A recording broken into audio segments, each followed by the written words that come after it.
Okay, getting back to my example, I'm going to change it a little bit. You'll notice I've changed name to name1. That's because I want to add a name2. Now, I can do this a couple of different ways. I can go ahead down here and type in string name2, and all well and good. I've got a variable, and it's good to go. One thing I want you to notice is notice how that's grayed out. It's because I haven't used it yet. So when I use it, it won't be grayed out anymore. Now, this is a quite inefficient way of coding.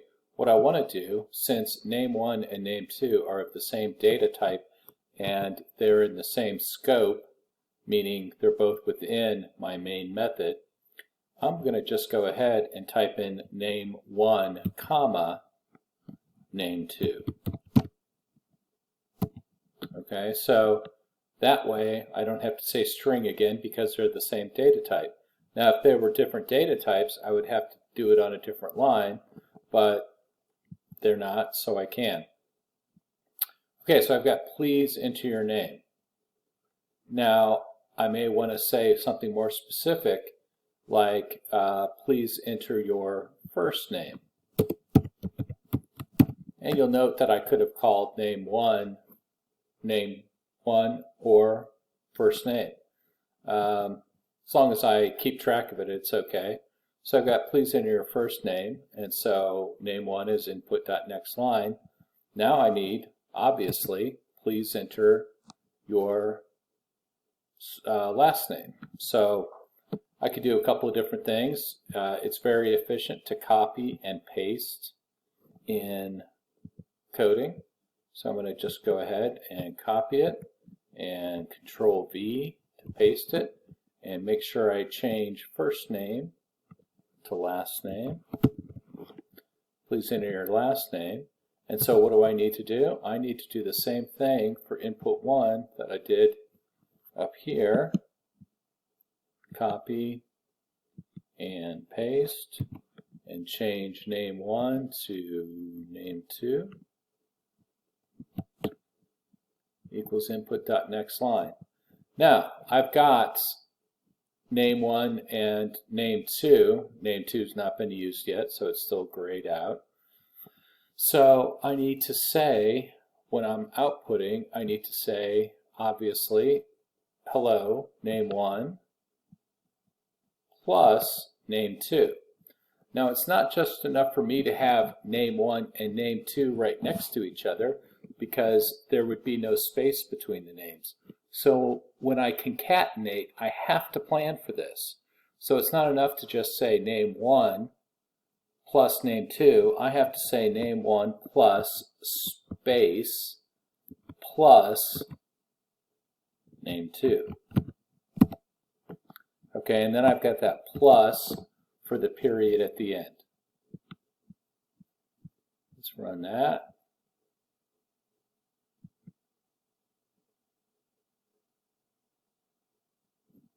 Okay, please enter your first name, enter your last name,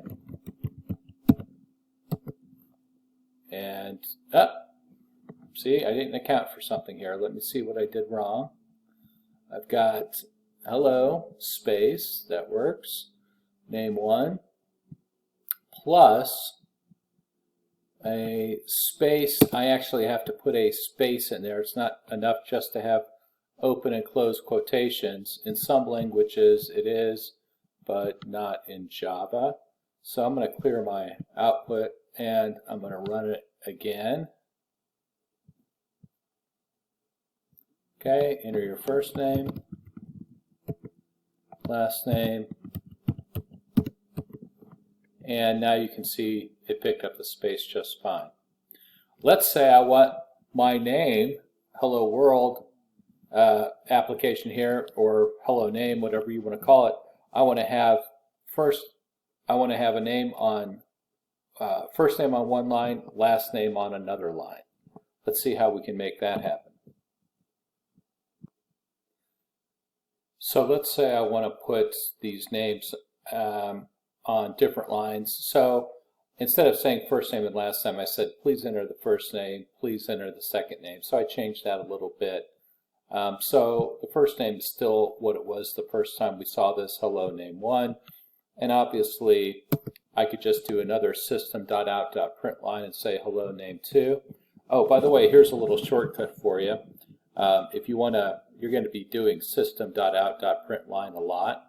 So a little shortcut is SOUT and tab, and that gives you a system.out.println. If you just need a print, you can just take the ln off, but in this case it works fine. So I'm going to say hello, and then after the space and the quote I'm going to say plus, and then name2 plus, it's case sensitive if I have not said that before, plus quote dot quote. Okay, so now I've got two names.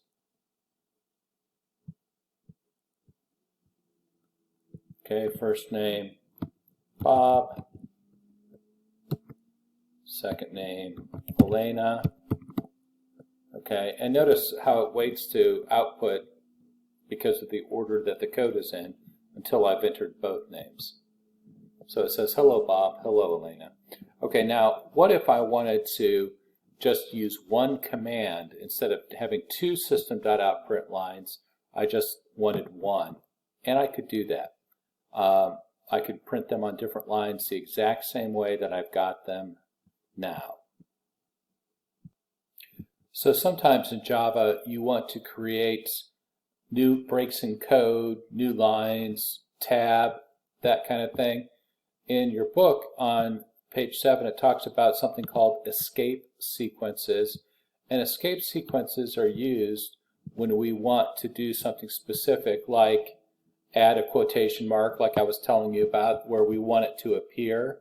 We would put the slash in front of it.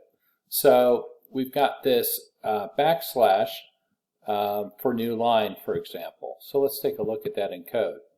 So what I've done here is, instead of just having an output, whoops, wrong program. Instead of just having the outputs like I had here, I had two system.out.print lines, one for name1 and one for name2. Now it's kind of trivial in this example, but there are times when this is going to become useful when you're formatting code and you've got output that you don't want to break with systems.out.println. So here's a way to combine just one concatenation but multiple lines. So notice I've got hello name1, and I've even got my period there. And then for the next one where it begins, now it's got to be within the quotation mark, I've got that /n, hello, and name2. So that tells me within this concatenation that I want a new line. So I'm going to get hello name1, hello name2 here, but I'm also going to get it twice here. So let's go ahead and run that. Okay, so enter first name, we'll do Bob and Elena again. So I get Bob and Elena once, I get Bob and Elena twice because I put them on the same line. Okay, so let's go to my next example where I've got kind of the same type of thing going on. I have a integer that I've called int1, and I've got a variable called sum. They both must be integer data types because they're after int here. So they are. So I've got the same thing that I had with my name program. Please enter number 1. Okay, and I'm getting that input. And notice that it's instead of next line, it's next int. And I'm doing the same thing. Now wait, where's integer 2? Well, here's another way that I can create integers. I told you that I could create them on separate lines, like I could have int1 and sum being created on separate lines, but if you look here, I can also, and I could combine them, as I showed you before, with name1 and name2, but I can also just create a variable on the fly right before I use it.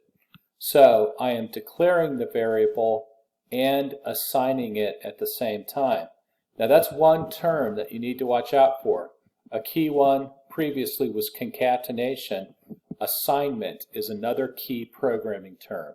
Assignment means giving value to a variable or other named entity.